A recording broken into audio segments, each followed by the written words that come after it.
Halo, untuk kita semua, perkenalkan saya Elizabeth akan mempresentasikan laporan hasil observasi dan wawancara laboratorium komputer di SMKN 3 Samarinda. Laporan ini dibuat untuk memenuhi tugas mata kuliah Teknologi Informasi dan Komputer. Dosen pengampu Dr. Nur Agus Salim, MPD. Program Studi Pendidikan Guru Sekolah Dasar, Fakultas Keguruan dan Ilmu Pendidikan, Universitas Widyadharma Mahakam Samarinda, tahun 2023. Kami dari kelas 1C PGSD kelompok 11, saya Elizabeth dengan NPM 22862062 dan Fani Rizka Silviana dengan NPM 2286106069. Mari masuk materi pertama. Bab 1. Pendahuluan.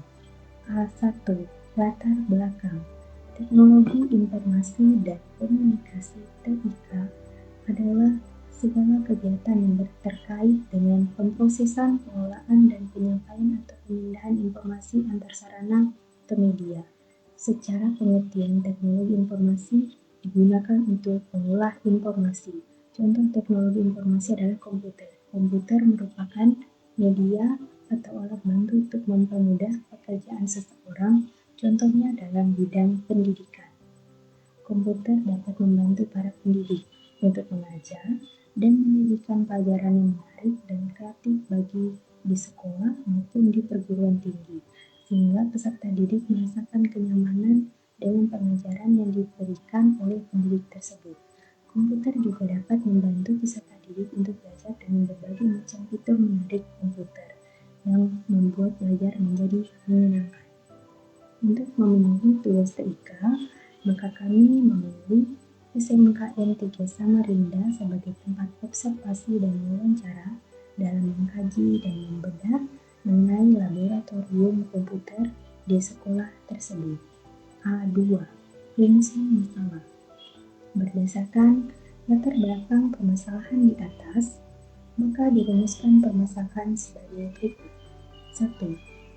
Apakah laboratorium komputer sudah digunakan sesuai dengan kebijakan sekolah? 2.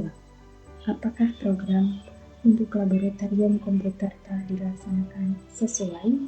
3. Bagaimana kegiatan pembelajaran praktik selama ini di laboratorium komputer? A3. Tujuan penulisan. 1. Untuk mengetahui apakah sudah sesuai penggunaan laboratorium dengan kebijakan sekolah. 2. Untuk mengetahui apa saja program yang telah dilakukan di laboratorium komputer. 3. Untuk mengetahui bagaimana pembelajaran atau praktik selama ini dilakukan di laboratorium komputer. A4. Metode observasi. Pada observasi di SMKN 3 Samarinda, kami menggunakan dua pendekatan metode, yaitu metode observasi dan metode wawancara. A5. Waktu observasi. Observasi di SMKN 3 Samarinda ini dilakukan pada hari tanggal Kamis 5 Januari 2023, waktu 12 sampai 13 WITA. Tempat SMKN 3 Samarinda, alamat Jalan Wahid Hasim 1 nomor 76 Sepaja Selatan, Kecamatan Samarinda Utara. Narasumber Ibu Desi Sisilia. Bab 2. Wawancara dan observasi. B1. Wawancara. Indikator pemanfaatan lab. 1. Perencanaan lab. A. Apa saja perencanaan program proker atau penyusunan jadwal praktikum dari lab ini? Perencanaan program atau jadwal praktikum dari lab ini didapatkan dari guru wakil kurikulum (wakur) yang akan membuat proker dan jadwal. B. Bagaimana pengadaan prosedur lab selama ini? Siapa yang mengelola? Kepala lab bertugas mengelola dan membuat pengadaan prosedur selama ini. C. Apakah lab sekolah memiliki SOP penggunaan alat dan bahan? Untuk SOP secara tertulis tidak ada, tetapi ada secara lisan untuk diketahui penggunaan alat dan bahan di lab. D. Bagaimana sistem penyusunan peralatan dan bahan laboratorium? Penyusunan peralatan dan bahan laboratorium dibuat oleh kepala lab, dibantu rekan guru lain yang bertanggung jawab untuk kelas masing-masing. E. Siapa saja yang terlibat dalam pengadaan alat-alat perlengkapan lab komputer? Pengadaan alat-alat perlengkapan dilakukan oleh kepala lab. Untuk pengadaannya, kepala lab akan mendata alat-alat apa saja yang diperlukan untuk lab komputer. Yang F, jika ada komputer yang rusak, siapa yang bertugas untuk memperbaiki? Jawabannya, kepala lab. Laptop tidak akan langsung diperbaiki, tetapi didata dulu beberapa laptop yang perlu diperbaiki, lalu dikumpulkan datanya, kemudian diajukan ke bagian sarkas dan dapat diajukan ke bagian bendara untuk dana. Yang G, bagaimana struktur organisasi dalam lab ini beserta fungsinya masing-masing anggota. Jika ada kepala lab, teknisi, dan laboratorium, seperti apa tugas-tugasnya? Jawabannya, untuk struktur organisasi tidak ada, hanya ada kepala lab dan guru-guru yang menggunakan lab. Teknisi tidak ada, kepala lab yang biasanya memperbaiki laptop yang rusak. 2. Kelengkapan alat-alat dan bahan. Yang A, berapa jumlah komputer yang berada di lab ini? Jawabannya ada sekitar kurang lebih 89 laptop yang berada di lab. Yang B, bagaimana kondisi komputer saat ini? Jawabannya baik, hanya ada sekitar 5 laptop yang perlu dibawa ke servis untuk diperbaiki. Yang C, jika sudah sesuai, apa ada rencana ke depannya untuk lab ini? Jawabannya, kepala lab ingin mendata semua lab dan inventaris yang dimiliki. 3. Pemanfaatan. Yang A, bagaimana pemanfaatan lab komputer di sekolah selama ini? Pemanfaatan lab sudah sesuai. Yang B, apakah lab komputer ini sering digunakan? Jawabannya, lab sering digunakan di setiap pembelajaran. Yang C, apakah penggunaan lab komputer ini sudah sesuai prosedur atau kebijakan dari pihak sekolah? Jawabannya ya, penggunaan lab sudah sesuai dengan prosedur atau kebijakan dari pihak sekolah. Pengawasan. Yang keempat adalah pengawasan. Yang A, bagaimana perawatan dan perbaikan peralatan lab komputer? Jawabannya, perawatannya sederhana seperti install dapat dilakukan oleh kepala lab. Yang B, bagaimana proses atau prosedur pelaksanaan pengawasan lab komputer, atau jika terjadi kecelakaan bagaimana prosedurnya? Jawabannya, untuk kecelakaan lab tidak pernah. Yang C, apa saja tujuan dari pelaksanaan pengawasan tersebut? Tujuannya agar menghindari kerusakan laptop.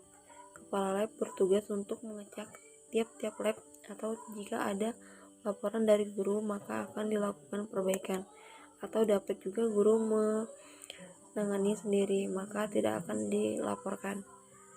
D, siapa yang berwenang dan bertanggung jawab mengawasi lab komputer? Bagaimana bentuk teknisi pengawasan dalam pengelolaan lab komputer dan kapan saja dilakukan pengawasan tersebut? Jawabannya, kepala lab bertanggung jawab mengawasi lab komputer. Pengawasan dilakukan apabila ada laporan perbaikan. Ada pengecekan berkala yang dilakukan kepala lab, misalnya saat libur sekolah. 5. Evaluasi. Yang A, sejauh ini apakah ada kekurangan kebutuhan dari lab komputer dan bagaimana cara penanganannya? Jawabannya, kekurangan pasti ada, tetapi masih bisa diatasi. Misalnya, lab komputer 3 jaringan internetnya tidak sampai, hanya bisa di lab 1 dan 2. Cara mengatasinya adalah dengan memakai wifi berbayar. Yang B, apakah ada alat dan bahan seperti komputer yang perlu ditambah, dibenahi, atau diperbaiki dari pihak sekolah? Jawabannya, ada beberapa laptop yang harus diperbaiki dan dibawa ke servis laptop. Ada juga rencana kedepannya untuk penambahan laptop agar jumlah laptop sesuai dengan jumlah siswa yang menggunakan laptop. Hasil wawancara. Perencanaan program laboratorium komputer di SMKN 3 Samarinda didapatkan dari Guru Wakul. Kepala lab adalah orang yang bertugas mengelola dan bertanggung jawab di laboratorium komputer. Untuk struktur organisasi tidak ada. Mungkin kedepannya diperlukan agar dapat terpilih dan bertanggung jawab orang-orang yang mengelola lab komputer.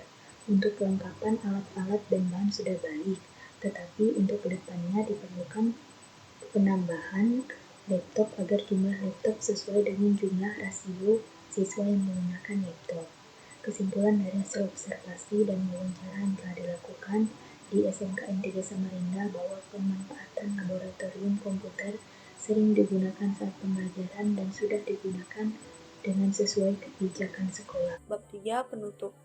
Kesimpulan, pada dasarnya laboratorium komputer di SMK Negeri 3 Samarinda sudah digunakan sesuai dengan kebijakan sekolah. Pembelajaran atau praktek selama ini telah dilaksanakan dengan sesuai. Saat pembelajaran atau praktek di setiap kelas, sudah ada guru yang mendampingi dan membantu di setiap lab. Kekurangan pasti ada, tetapi masih bisa diatasi dan semoga rencana penambahan laptop di SMK Negeri 3 Samarinda dapat terwujud dan terlaksana dengan baik. Yang bagian saran, selama proses sebelum observasi dan wawancara memang masih banyak kekurangan. Penulis berharap semoga kedepannya bisa lebih baik. Dengan demikian berakhirlah presentasi kami. Jika ada yang kurang, minta maaf. Semoga apa yang kami sampaikan dapat bermanfaat untuk kita semua. Sebelumnya kami ucapkan terima kasih. Dan untuk menutup presentasi ini akan ditampilkan lampiran dokumentasi kelompok kami. Mari bersama kita saksikan.